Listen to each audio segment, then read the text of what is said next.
But normally I like to start it by like connecting running for resilience to the guests. And so like I think there's actually like a really obvious connection because it was I think late 2018 I was getting ready for indoor cricket and I was getting ready to make a fool of myself. And I got a call from my mum and she said, I'm at the doctor's. They're doing some scans. Uh, they think it could be cancer. And I was like, oh, geez. So just dropped everything, went to be by her side. And I just remember her being so scared. I remember like the hug she gave me when I got there. I remember her trying to put on a brave face that night, like in the ambiguity before the diagnosis, like a few days later. And I just like, I think maybe something you guys can speak to is, and we'll do the introductions as we go, but the diagnosis for those around the person being diagnosed and the person being diagnosed is very scary and intimidating. Yep, I would completely agree, and I'm trying not to cry in the background here. I guess I'm Natalie, and I was diagnosed with stage 4 breast cancer when I was 33, I think. It was actually the second time I was diagnosed. I was diagnosed 2 years beforehand at stage 0. So it went from stage 0 to stage 4 within 2 years and changed. But that sheer terror, I remember finding a lump in my neck, of all places. And I knew straight away that that was not good. And it took 7 weeks to get a proper diagnosis of, yeah, unfortunately, stage 4. And it had metastasized all through my body, um, pretty much all my bones, liver, and sternum, and all through my lymph nodes as well. So it is terrifying, absolutely terrifying. And I remember thinking, I hope I had more than 6 months to live. I have an 8-year-old at home, so, and a loving husband. So it's a horrible, horrible waiting game. I'm fortunate to be here nearly 4 years later, um, but knowing the end is within a couple of years is a terrifying thought. Um, but during that, yeah, early diagnosis phase, it's pretty horrific, and the unknowns, and yeah, yeah, I'll leave it at that for now. Yeah, I mean, it's obvious the emotion you've got, the terror you'd feel. What comes to your head first? Like when you see that, when you feel that lump? Yeah, I just thought my original thought was, oh gosh, this, I hope it's not cancer. And it just, it happened to be worse than I could have imagined. I guess I didn't actually realize at that stage what metastatic cancer was. In my mind, I knew it was a cancer elsewhere, but I didn't realize that there's no cure for it. I just thought that they would be able to remove it, um, and life would go on. But nope, I was wrong. And um, especially, I didn't have a lump at that stage. It just completely metastasized with kind of no origin cancer in that sense. But um, yeah, the just fear of the unknown and how long I would have, and not being able to see my son grow up, or not being able to retire, not be able to do everything I wanted to do in life. So yeah, the unknowns is the hardest part, I think. Yeah. Oh, it would be. Ryan, did you feel a similar unknown, albeit in a different circumstance? Yeah, it would be so my mom was diagnosed with, oh no, Oh, we got time. I know. This is crazy because it's like,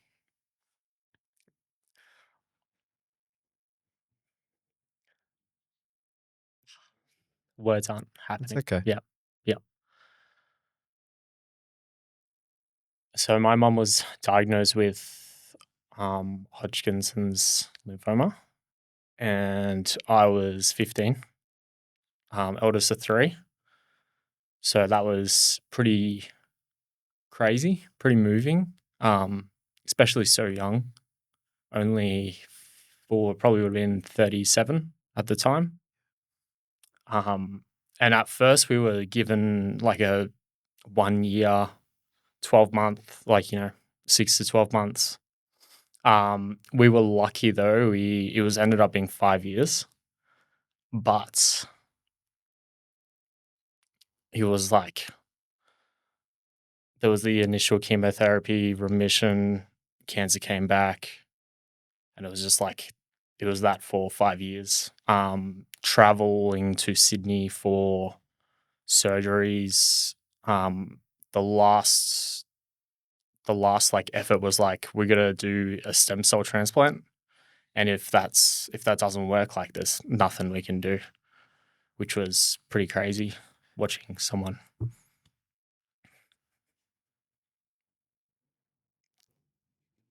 mate. Yeah. Yeah. I know how you feel. Yeah, it's crazy. I know how you feel. Mm. What's running through your head right now? Like, is it the memory of your mum? Yeah. It would be that. Like you're saying, like the terror and the fear, and it's almost like this weird, like this hopelessness of that whole, you're like, because it kept coming and going, and there was like this, there's this hope, and then there's like, oh no, it's back.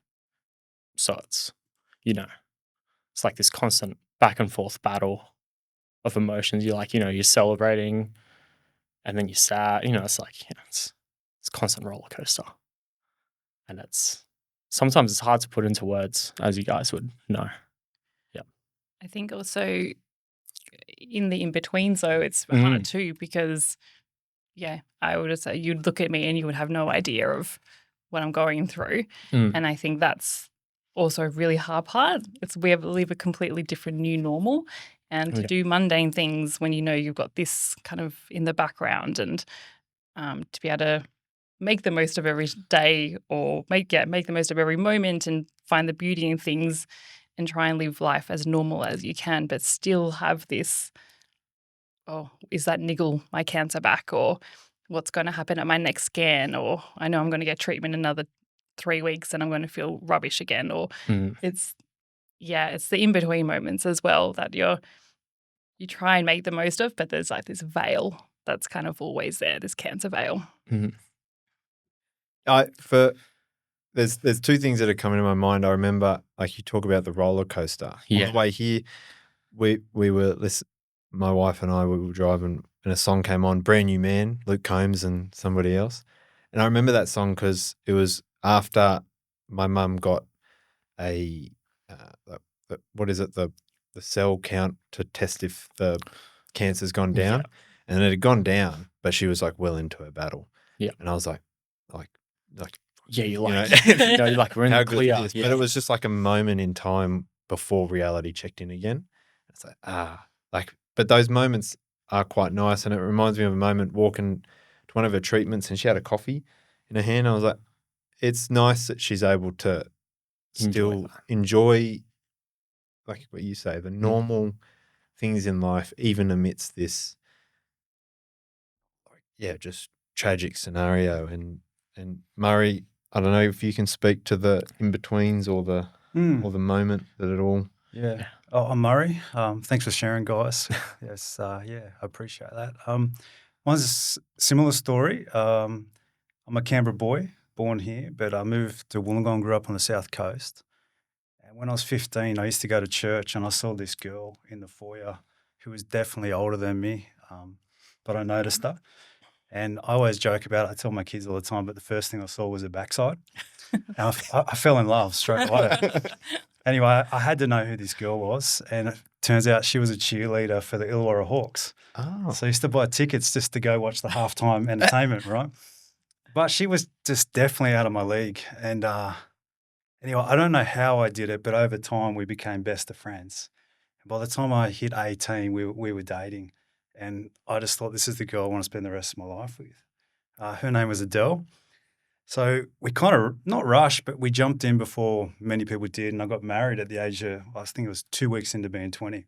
So I was really young, had my first son 22. Then I had a daughter a bit later on as well.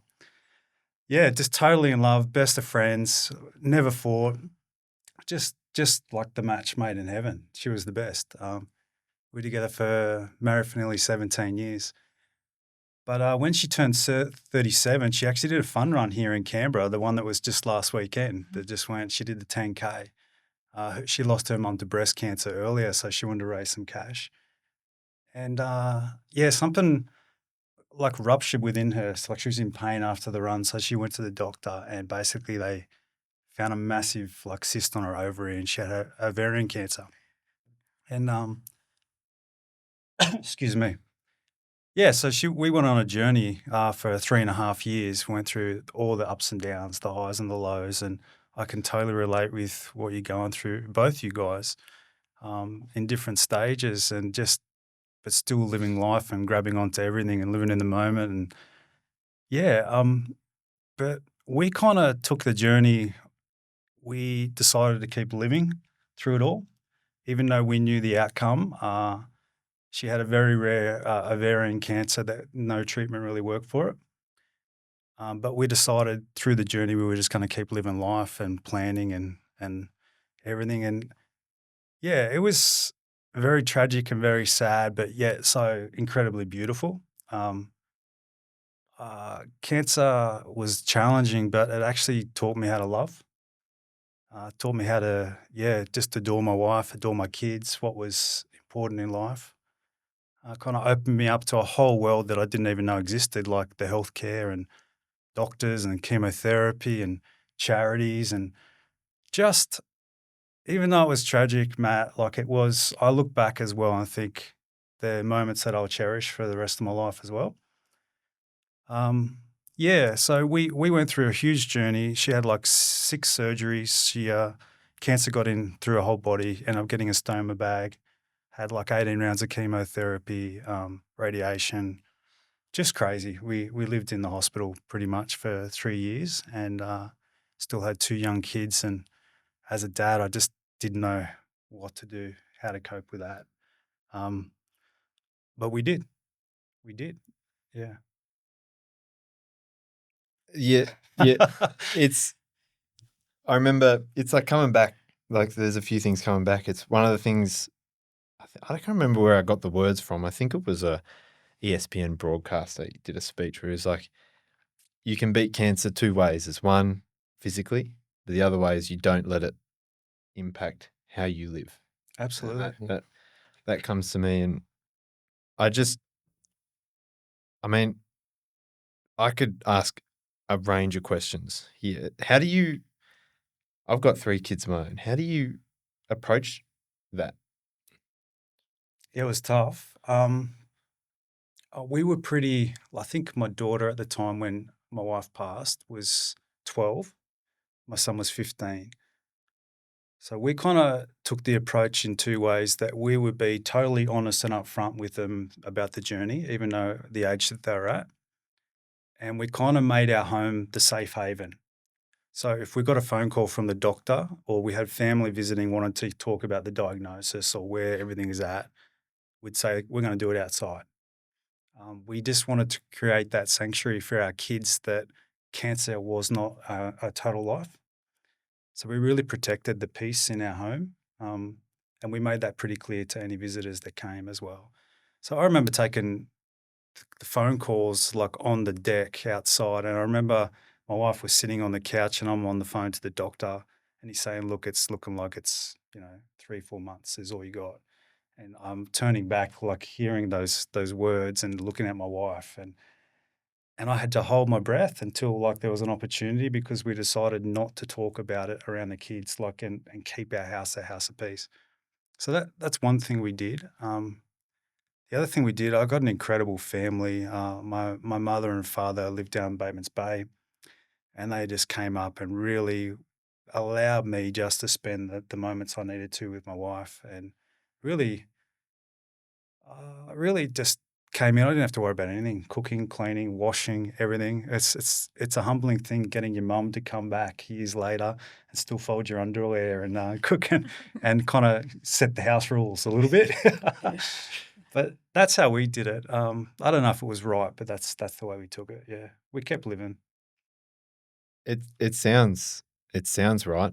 I feel like this sort of thing can teach you a lot about life. You said you learn how to love. I don't, how have you found your life has changed in, I guess, how you look at things? Yeah, you definitely appreciate the small things and you try not to worry as much as you can, I guess. Parenting is still very hard, especially I think I learnt, yeah, that parenting was the hardest, I think, because you're trying to get the most out of your child, thinking that you're not going to be there to be able to see them through in the future. So that's a really hard thing to get around. But I think similarly, we've been very open with our son, not the final product of what the cancer will take from me, but open enough that he knows I have cancer. He's thankfully never asked, will it kill me? He's asked, will I die with it? And I've said, yes, I will have this for the rest of my life. And yeah, he's been wonderful and supportive during the time, but I think that honesty is really important so it doesn't become a shock to him at the end and he's kind of on the journey. And then one day he'll realize and appreciate that everything that we're doing to live life, like you guys did, the holidays, the extra things that we do, was because of my health and knowing that we didn't have that opportunity in the future. So And do you remember what it was like as a 15-year-old? I mean, as much as a Yeah, 15-year-old as bloke much, can yeah. remember it. Yeah.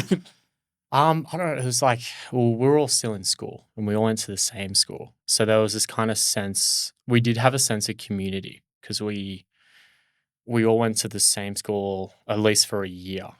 So all of our friends like were supportive of us. The school did do fundraisers, which was really nice. I remember my youngest brother, he like grew his hair and then shaved it all off, and it's pretty awesome of him to do that. Um, but yeah, it's kind of hard to remember the little things because it Yeah. was so long ago.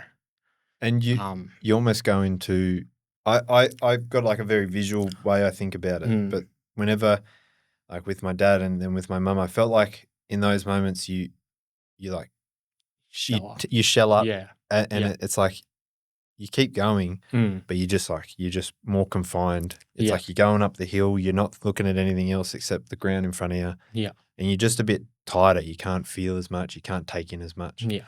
Is it? Yeah, I feel that. I remember coming across something a while ago and it was like these jars and it had like this little ball and it was like the top 3 jars. It was like, oh, it was like we don't want to suppress the grief. It was like we want to grow with it. Yeah. So yeah, it was kind of hard to explain without showing it. No, Yeah, but I think that's kind of what you guys are doing or what you did with your kids is it's like it's hard because you're exposing them to something that's going to hurt more in the moment, but you're preparing them for not only like what you see is going to happen in the future, but also like life. It very that would be really hard. I mean, I liken it when I watch my kids; they're about to fall over. It's like I know you're going to hurt yourself, but I'm going to let this happen. But that's like that times 1,000 times whatever. It's like hey, I know this is going to hurt you, but this is better for you. Absolutely. I want to before we move on, I want to kind of linger on. Do you want to talk about your mum a little bit? yeah. Well, I come from a one income household, so my mum actually grew up epileptic. So it's kind of hard. She always kind of instilled like, be a hard worker, because she could never work. So she tried to instill these qualities that obviously she couldn't, set an example for because, she didn't work, but she wanted us to work hard to, have a good life in the future.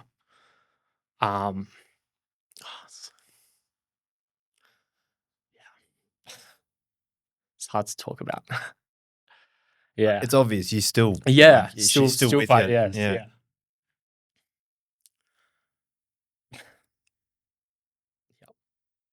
Sorry. It's all right. Yeah. I This is tough. I knew this was going to be tough. She sounds like a wonderful woman, mate. Yeah. She was. Yeah. I think about my mum every day. Every day. I think about my dad every day too. It doesn't leave you. Mm. And I find, I don't know, I still have conversations with them in the car all the time, ask them what they think on what I'm doing with my kids, what I do here, what I do there. It just, they're still alive. Yeah. You know, and I think that's why I get emotional, is because it's like they're here, but they they're not can't here. they can't enjoy it. Yeah. You know, it's hard.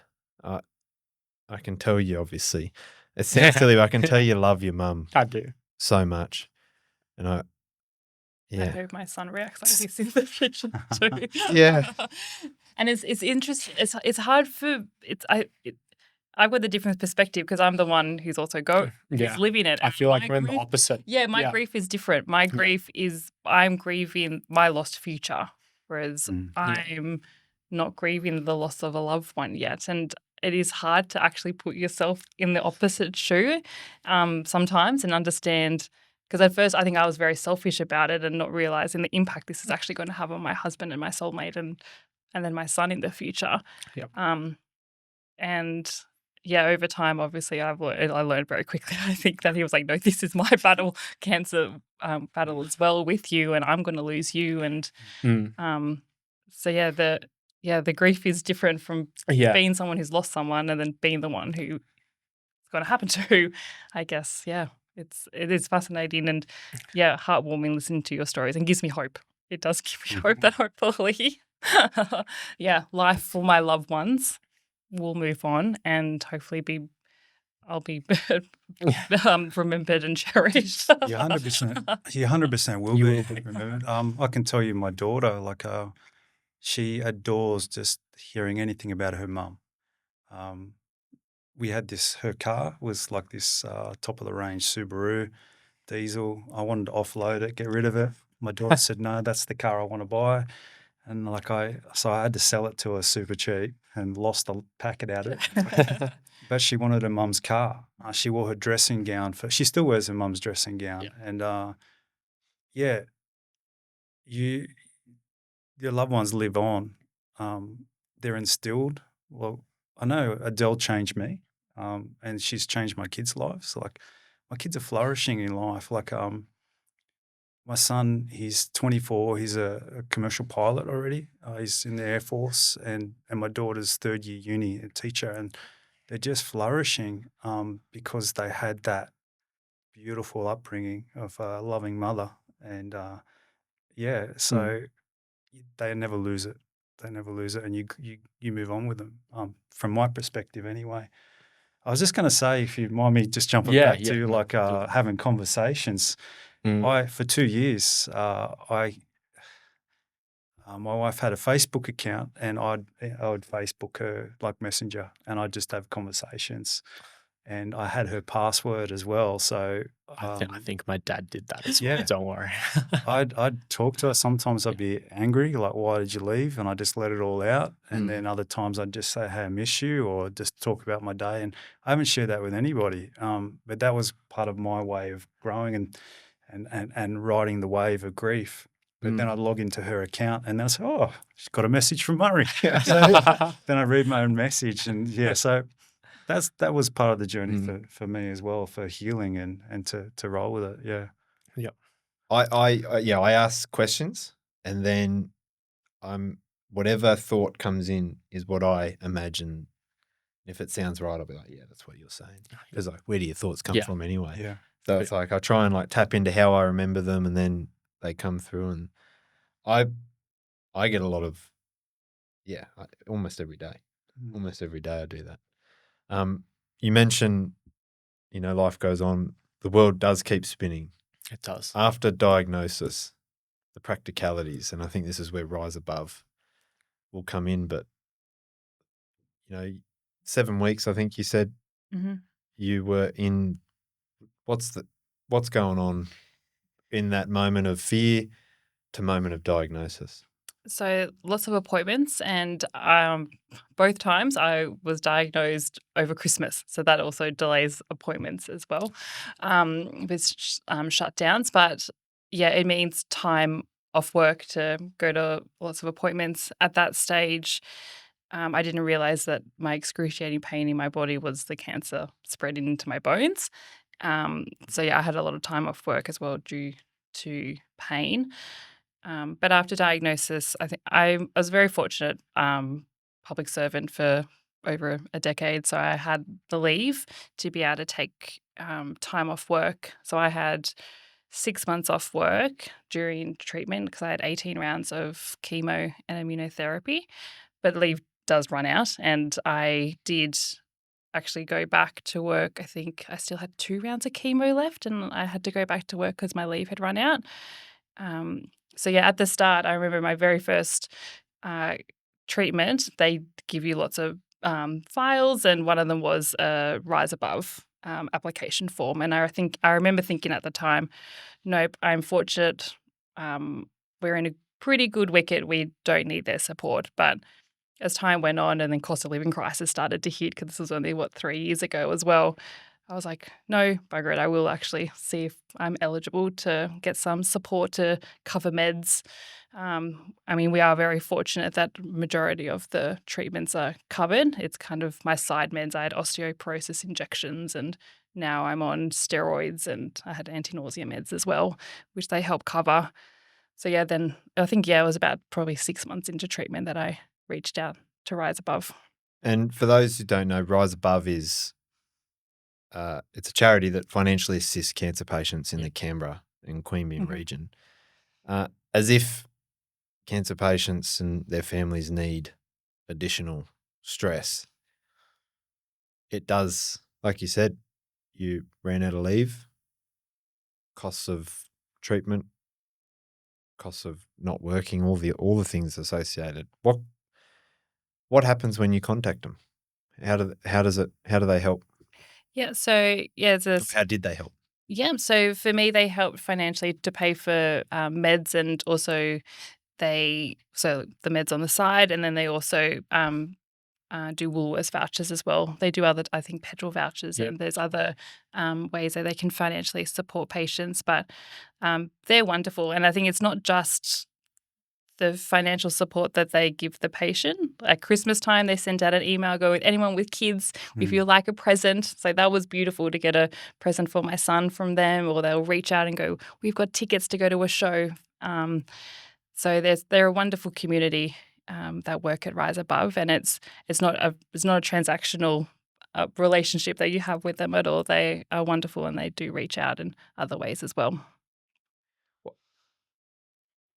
Well, I feel what I've gathered just a little bit is you say community, and I've kind of felt it here in that, shoulders relax a little bit when you're around people who've been through something at least similar, or at least it rhymes, even if it's different. Did you find that with Rise Above, like just being around people that kind of knew what you were going through or what you're about to go through? Yeah, it did feel that. I probably didn't really start engaging with them as a community until this year. I actually did a charity walk with Rod, the CEO of Rise Above, and a few other people. We did a charity walk up to Cozzy, so that was a really good environment. And um, yeah, it is wonderful to know that you've got those extra support there too if you needed it.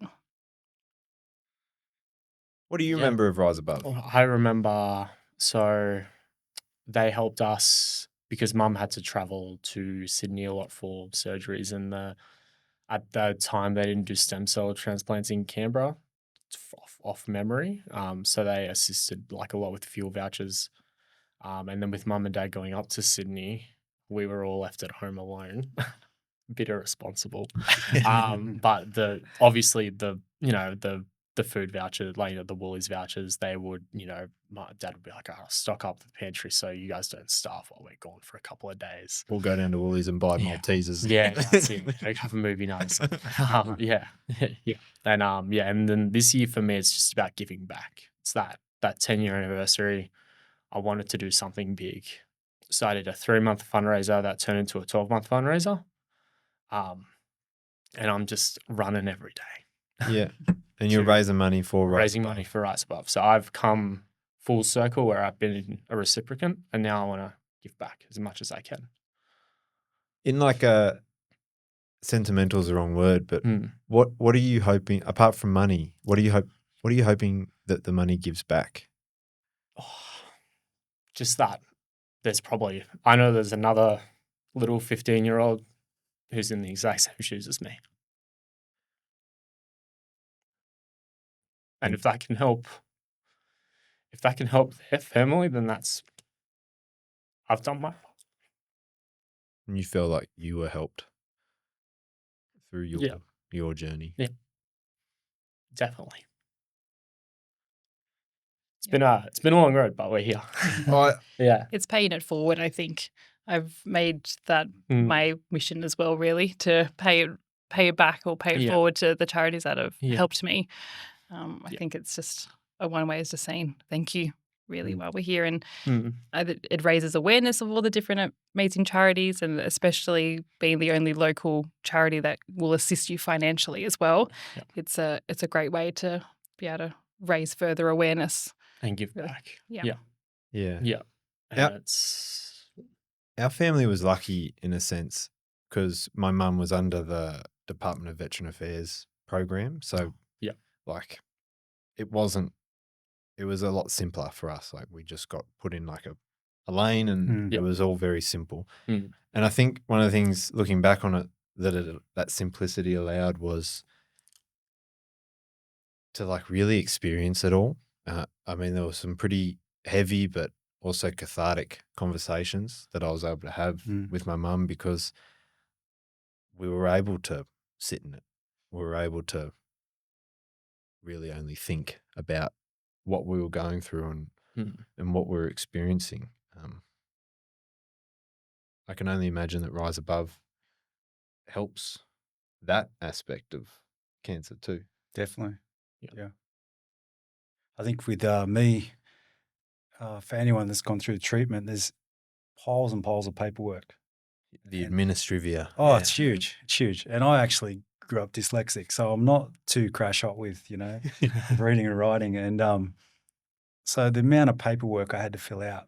And I remember thinking we had no money because my wife's holiday and sick leaves all ran out. I stopped work and I worked for myself, so nothing was coming in.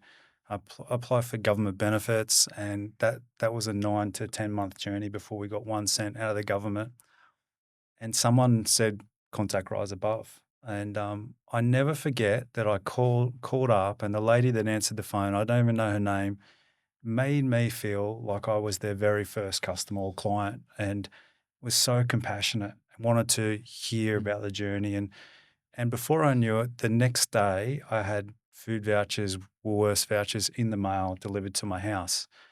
And there was virtually no paperwork, which for me was just like, wow. And I just knew every single week that I was going to get a voucher that was going to cover $100 for fuel and $100 for groceries. And I just, no matter if I didn't have money for the electricity or anything else, I knew I at least had that coming in. And I just found that was amazing. Yeah, just life-changing, really. Yeah. Yeah. I can only imagine. Yeah, beautiful organisation. Yeah, lovely people. They're really great. Yeah, they're really nice people. Absolutely. You walk in. Have you ever been to the office? Yeah, I did. Yeah. I went there. I didn't know, but I was just telling the guys before we started the interview. There was a guy from R4R who was doing a 100-kilometre run to raise money for Rise Above. So I thought he was going to do 20 laps of the lake, like the Central Basin. So I thought, I'll go down and just support him. I'll do 5Ks. And I ran with him for 5Ks, and he started talking about this organisation, Rise Above. But when I knew them, they weren't called that. They were another name. And it took me 2.5 Ks into it. Then it twigged. I thought, this is the same group that supported me. So the guy had me. So I ended up doing 5 laps with him, 25 Ks or something that day. I was exhausted. And I met the CEO. I shook his hand and just thought, I thanked him. I just thought, you guys changed my life. Like just that a little bit of compassion and love in the midst of paperwork and diagnosis and just for someone to say, hey, we're here. We'll be here as much as you want or as little as you want. But either way, there's something coming in the mail tomorrow. And just amazing. Yeah. When we first did the Santa run 3 years ago or so, one of the reasons Rise Above was chosen was because of how strong their volunteer community is. I mean, you talk about the lady that answered the phone that was just major. The effort that it takes to do that, it's not lost on me. And that was, the Jetties said, yep, got to choose Rise Above because they show up, they show out, they really support their community, they're great. And that's been true. But then hearing these stories, the impact that they have, and you speak to Wayne and you can tell that he's a generous and kind man. It just makes me proud that AFRA are supporting them. And we'll do the plug. We got the Santa Run 18th December where we're raising money. Anytime Fitness is sponsoring the event, so that it's less transactional for everyone that goes. So there's money already booked in, and it's going obviously to a great place. Absolutely. There's just something about it, isn't it? Take the brand away. It's people. Give them their time.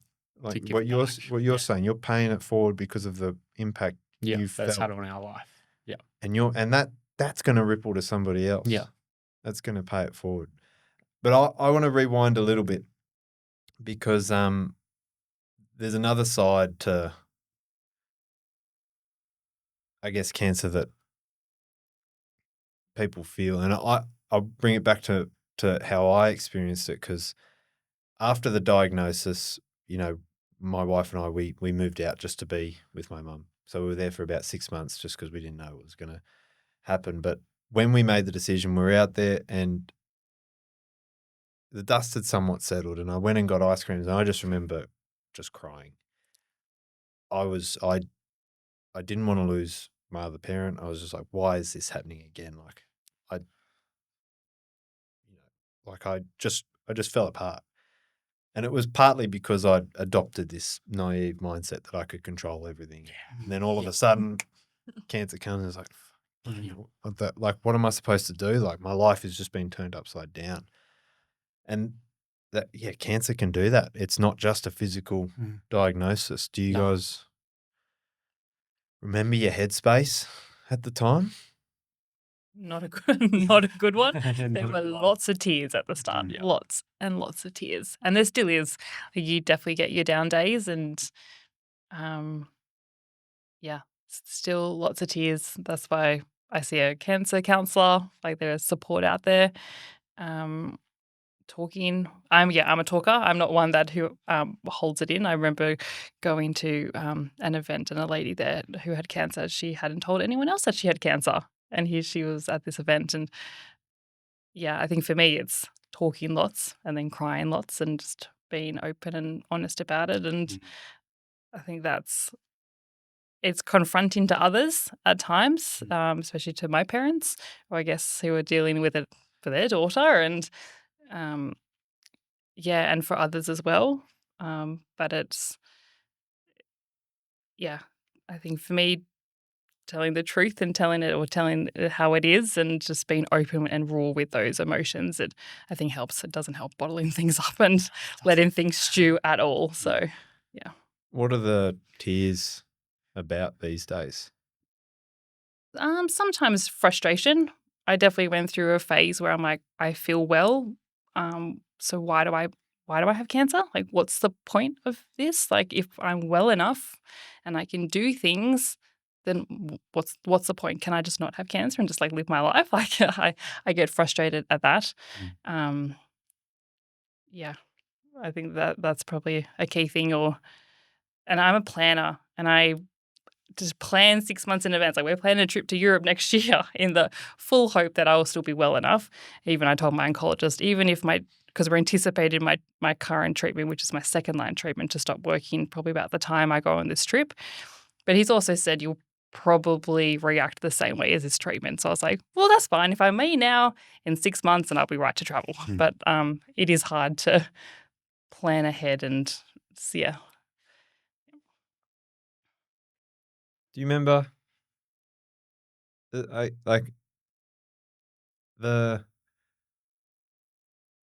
how you coped with it mentally? How I coped with it? I lost control, which probably isn't. I moved out of home when I was 17. Didn't kind of separated myself from the environment, but also always spoke to my parents. Always checked in. If mum was in hospital, I'd always, I'd go after work. I'd go when I could. I remember the acute ward having very strict visiting times, and I'd wait at the door, wait for a doctor to come out. I'd sneak in. The old mischievous. I remember sneaking beers in to go watch the races in my mum's room. I remember. Yeah, but yeah, so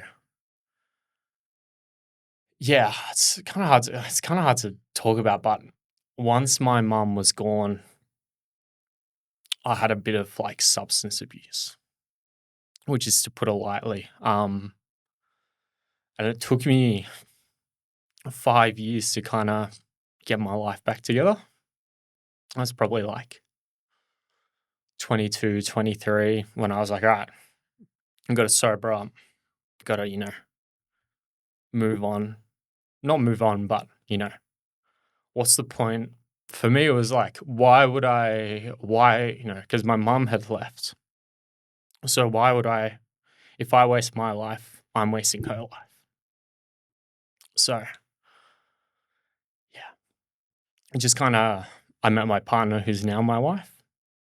And we have a beautiful little 2.5-year-old.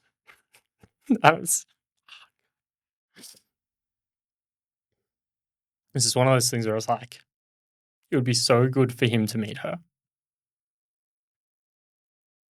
Yeah. I'm sure you would be in the same boat. My mum got to meet Jimmy. Jimmy, yeah. She died February 6th. He was born December 2019. 2019, yeah. 2019. Yeah. And yeah, I think she hung on for it. I think, it's just, it left me in pieces. Yeah, It does. Yeah. Not my mum's death. I think I was able to learn, but her diagnosis left me in pieces. It really did. I was rudderless for 3 months, like just lost.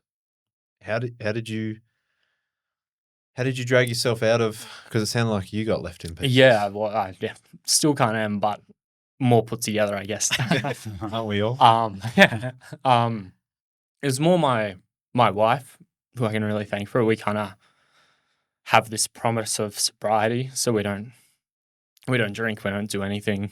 Quite boring people. Mate.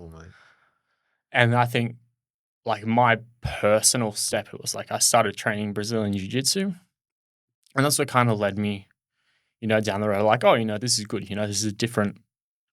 This is great. I'm feeling good. I'm feeling where I should be. I started working less dead end jobs. Just kind of started building a career. And then once our son was born, obviously I lost. Couldn't really train jiu-jitsu because I was like, I don't want to lose my evenings because I want to be with my kid. So I was like, oh, well. And that's when kind of running did come in because I was like, oh, I can do this when he's sleeping, and it all just kind of started as like a very casual 5K, Yeah. And then so that's how that kind of took over. And then that was last year. And then this year I was like, all right, let's do something big, and that's when I started a page called Running for Therese, and that's where I started the fundraiser. which Not is not to simplify it, but connection. connection. Yeah, Your now wife, yeah, but then also in some like beautiful way. Same with we've seen with running for resilience is the simplicity of small things yeah, against the backdrop of something so significant. It can guide you through. yeah. Mm. Murray, I mean, like I don't know how you apart guys are from also held together. apart from losing, if I'm just speaking matter of fact, apart from losing a kid, losing your partner,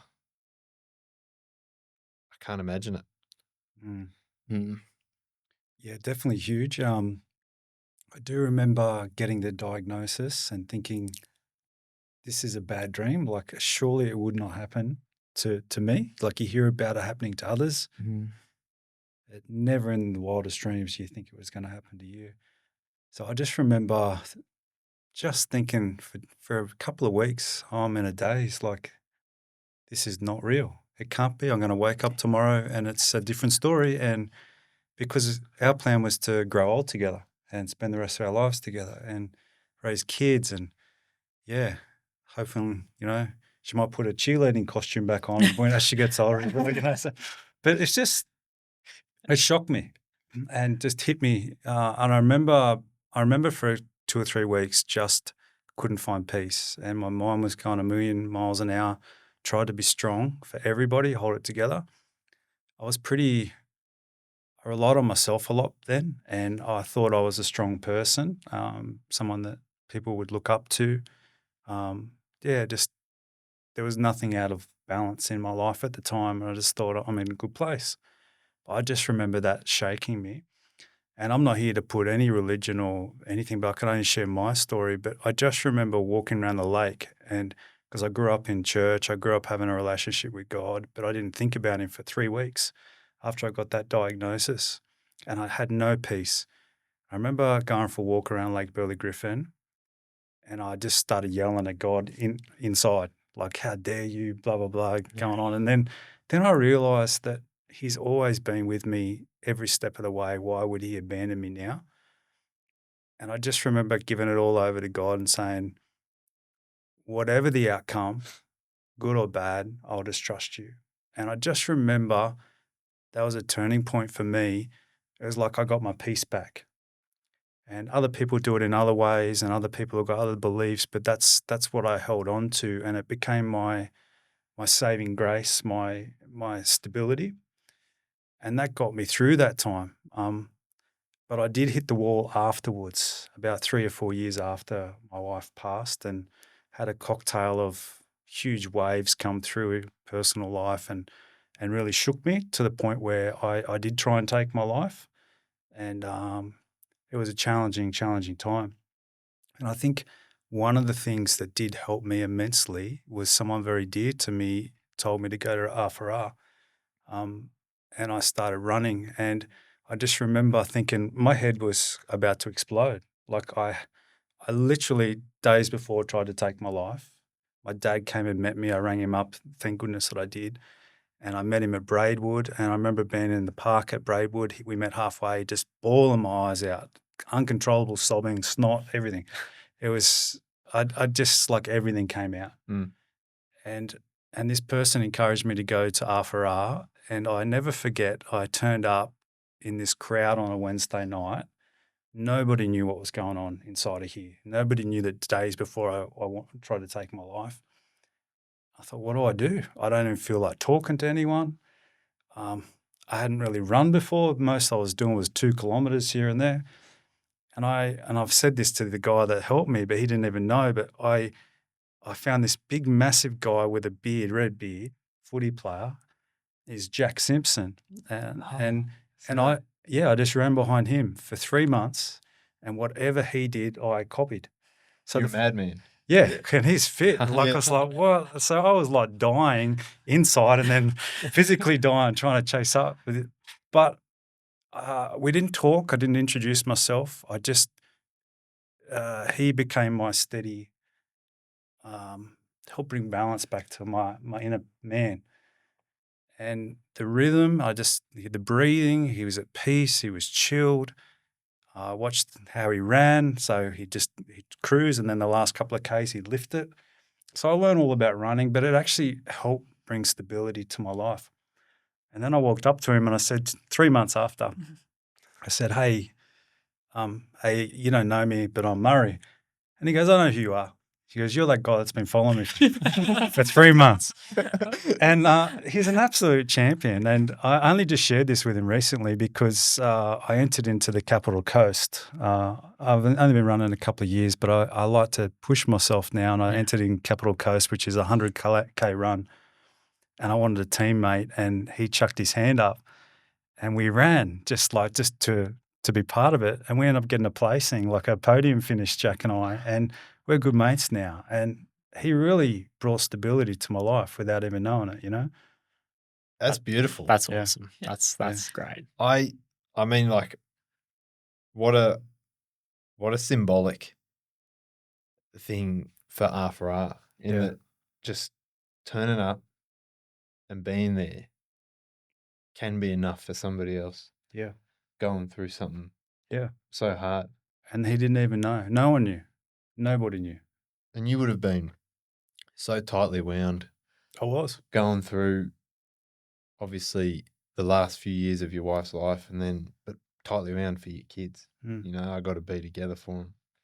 And then it all came undone, and you had somewhere to go. Yeah, that was definitely one. I had a number of things, but R definitely was the first point of call in terms of bringing some more stability back to my mind. Yeah. Bringing the balance. It just helped me to breathe, helped me to slow down, be in the moment. I do remember the first few weeks, like I thought it's the only thing that got me out of bed. I was living in Tuggeranong. I was driving in every day. Funny thing is now I bought an apartment. I live above the dock, so I just go straight down. There, I'm running maybe 5 times a week with R at the moment. But yeah, look, it's a fantastic organisation, and I love the heart behind it all. I love the people. It really is a community, you know. It is. I want to. I mean, everyone to themselves. I often think about. I'm a deep thinker, and sometimes it comes out too much. But religion. Yeah. You know, a belief that whatever it is, a belief that it's something that you can just believe in. You don't have to figure it out. I guess it's what faith is. It's like it can't be challenged. It can't be disproven. It's only something that you just hold in some way that makes it special. That's what I lost when my mum was diagnosed, because I believed that everything would be okay as long as I could make it so. And then it was disproven. So it's like I had no belief structure. And I think that's one of the reasons why R works so well, is because people have the confidence to believe they'll be okay, whatever it is they're facing, that other people believe it too. So it gives them a little bit of, gusto to go, okay, I'm going to take a plunge. And you say it's, you give yourself over to God, but there's other people that are just giving themselves over to this notion that it'll be okay. One way or another, whatever happens it'll be what it'll be, and I'll be okay with it. It's so important, whatever it is, whatever belief it is. It's just, obviously it's got to be a good one, but mate, thank you for sharing that. Who else helped you? Well, it's the little things, and it's still helping me. But the little things were like Scotty. I forget his last name off the top of my head. But Scotty, Photo taker? Yeah. Emoff, yeah. Yeah, so that's right. So he's like a freak of a runner, right? Oh. He's like 100 Ks a week or something, and he's broken all the records, and like he's just a freak. But this is quiet, humble guy, and he'll run with me, and he'll drop his pace back to be with me, or he'll push me a little bit further. But I never forget, about a month into it, I thought, I'm going to go for a half marathon or something. And Scotty encouraged me, like this freak of a runner. And I never forget, I actually finally did it. Nearly died. But Scotty was the first one that congratulated me.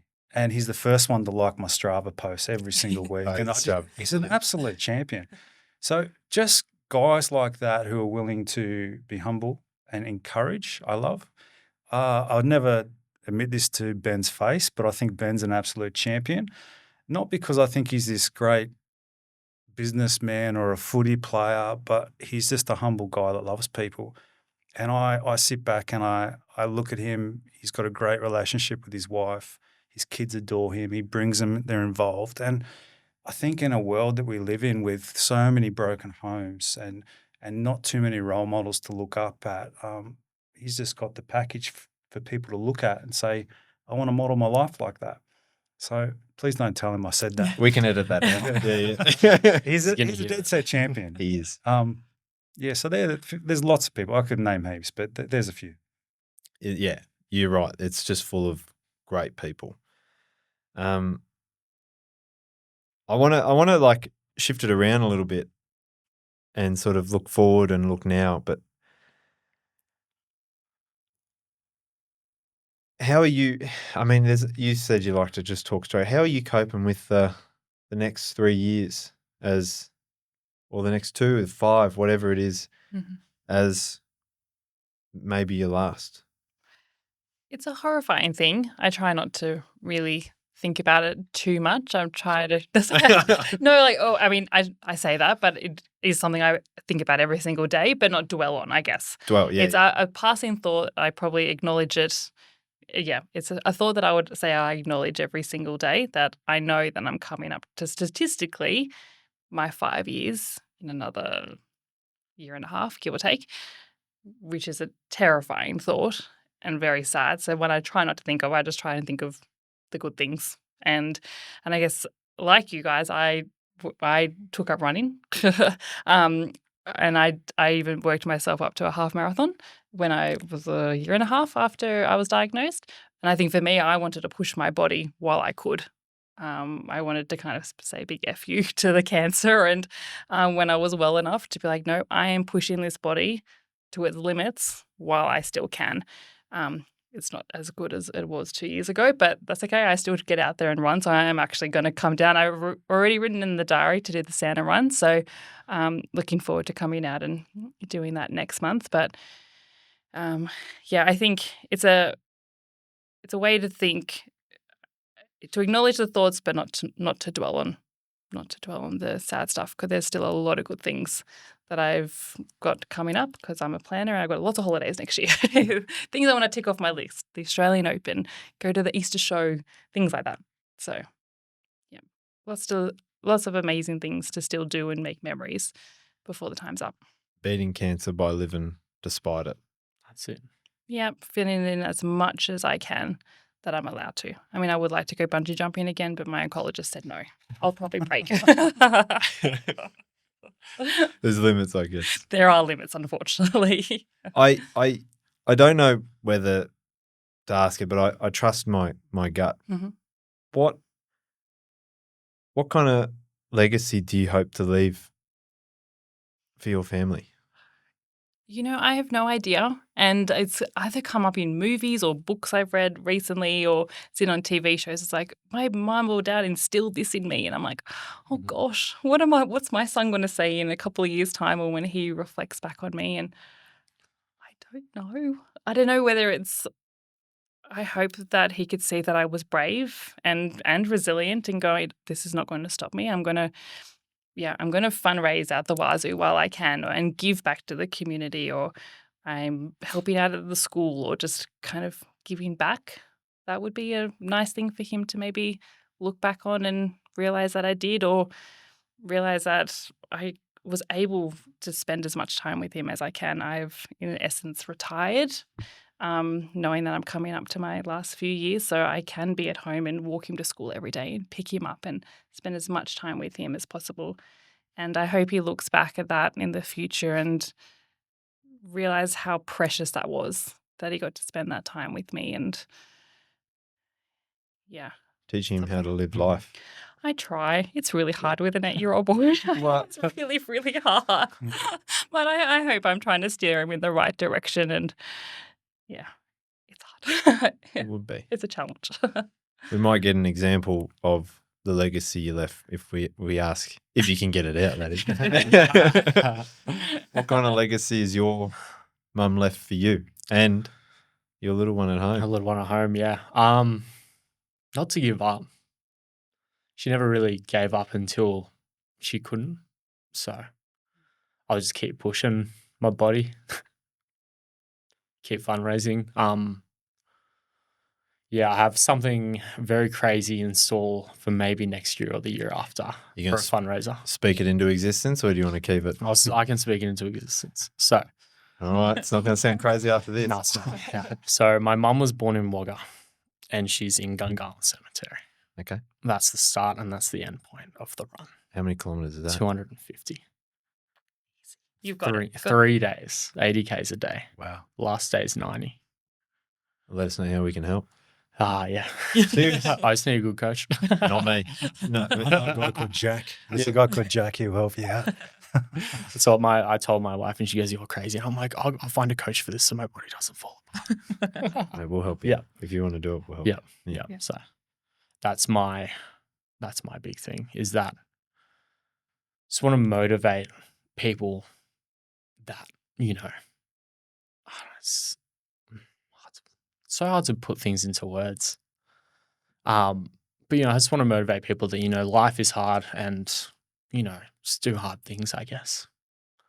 Yeah. I agree with Yeah, that. I think reckon- I hope that I can inspire others to do things too. Yeah. Simple things. They go, Yeah. oh, she can do it with cancer. Then what's stopping me? Yeah, that's it. I was Kind of about, thing. I was Inspired. gonna, I think that's a wonderful thing. I was gonna say earlier, if my mom ran a half marathon during her cancer treatment, I would have probably started running 15 years ago. Wow. But instead, I was that back of the pack with I'd get a stitch during, running carnival, and I'm like, nah. And I think this goal setting is addictive. I must say, I'm like, Yeah, it's- once you said that, there'll be something else. I started with 5Ks and I ended up with a half marathon. Yeah. And then I did a triathlon, well, a tiny little one, but at least I tried. That's it. I mean, I would never do a triathlon, so Yeah. They're the same. It's addictive Yeah. to kind of keep on going and Yeah. want to see Well, where your body takes you. yeah. Well, my wife knows me well, and she was like, "You're gonna start with 5, and then you're gonna do ultras." And it wasn't even a year until I did my first ultra. So, yeah, just silly. I'm just a silly. Not fun. silly. Let us know Just how fundraising. we can help. Yeah. We're in. One thing I do to continue my parents' legacy, but I'll speak to my mum's, is whenever we see a little feather, she wanted to be called Gigi. We say, I tell my kids, "Oh, look, it's Gigi," and I just say it's a It's way feather. That's a symbolic. it's you can Yeah. lean into it and you can go, it's a ghost, but no, it's more just it's a reminder. Every time we see, oh, look, a Gigi, and then our kids kind of know who my mum is Yeah. through that. Your wife's legacy, apart from all-time great Illawarra cheerleader. Yeah, that's a good one. Look, How do you remember it? look, Adele just lived in the moment. She was always full of joy. So she's helped me to chill out and not chase after like materialistic things or the next big ambition, although they're important to have vision and all those things. But she's taught me not to forget to live in the moment.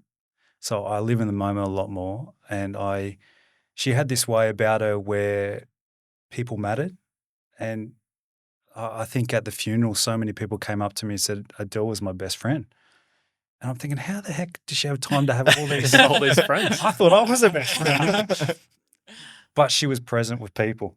And people are the most valuable ticket item in this world. And it doesn't matter what else you have, the best house, the best car, it's people. That's what people. So I try and be present, regardless if it's a multi-millionaire or a doctor, a lawyer, or someone that's struggling in life. I try and be present with whoever's there. So she's really helped me, set that course. Yeah.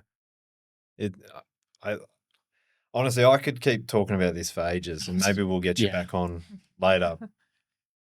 Because, I mean, personally, this is just taking the R4R hat off. It does. It's like another cathartic experience. Hearing about how, the experience has left you, better for life in that you can live it more, but also how it has guided you.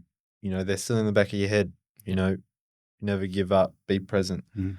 and then just the outlook you can have, wanting to give to others amidst the backdrop of what would only be daunting, amongst other things. I don't know, it just fills me with, gratitude. But then after I had on and community had on, Canberra had on, it's like a sense of pride that there's organisations that like Rise Above that pay it forward. We don't have to do that in this world, but there are people that do it and it makes a difference. But we always end this podcast with asking, who would you like to see interviewed on the R4R podcast? If we can put it out in the world and hopefully get them in. Maybe even you guys could interview them, because that's something we like to do as well, the guest host. So is there anyone you would like to interview? I think to come to mind, I'm completely love and just read his book, Dr. Richard Scolyer. Like for me as, someone in his similar boots, he's got brain cancer, loves his running. So I think that would be Okay. amazing. We'll put it out there, Yep. Doctor. I know exactly who you're talking Yep. about. Yeah. I don't know. There's a couple of people. Maybe William Barlow. Who's that? He's just a guy who I know through parkrun, and he's just a positive guy. Just a very positive guy. Maybe when you're doing your Wagga Yeah. Bengalen run, Yeah. part of the promo could be you interview him. Yeah, right. We can do that. Yeah. Yeah, I'll ask him. Absolutely. Look, I really don't know, but I love him or loathe him, I'd probably do Donald Trump, because it'd be one heck of an interview, wouldn't it? Yeah. It would be. Yeah. Not that I'm saying I favour him, but I think it'd be a bit of a interesting conversation. Or maybe if we can't get Donald Trump, we'll get another big orange man. Yeah. And Simo. But seriously, guys, like maybe we'll close with something else. And thank you so much for being a part of this, because it helps others. Is there something you would like to say to anyone in a similar position to you, or anyone before, like at that diagnosis stage that you wish you had heard? I don't know if wish I had heard, but I think a key thing to remember that there's still so much to be grateful for. I think that's something that I've held on to right from the start. When I was diagnosed, I didn't write a wish list or my bucket list. I wrote a list of everything that I've done. I kind of stopped and looked back and go, take stock. What have you done in your life? But I think even looking forward, it'll just being present and going, there is still so much to be grateful for. Wonderful organisations, like we said, like Rise Above, your friends, family, the love, the supportive community. There is still so much every day that you can take stock of and be appreciative of, even amongst the horribleness of a cancer diagnosis. I would say time. So whenever I've had a couple of friends that have had, a loved one get the diagnosis, and they're like, Ryan, what do I do? And I'm like, spend time with them. If there's one thing I could take back, I want time. Yeah, I agree. Yeah. With that. I think for me, they're two great ones. Can I copy this? Yeah. I'll probably add in as well, like talk to people if you're going through something. Yeah. And the other thing is, if you're not going through something, talk to people. Make sure you're available. Keep your eyes open. People always let off little indicators where they're not okay. They might not come to you, but just be that person. Yeah. Because you'll need someone down the track as well. So Yeah, I had a small group of friends that always checked in on me. Good. And they were like, still friends with them now. Still talk to them almost every day. So awesome. That's great. Thank you so much, guys. Seriously. No, thank you. Thank you. Appreciate it. Yeah.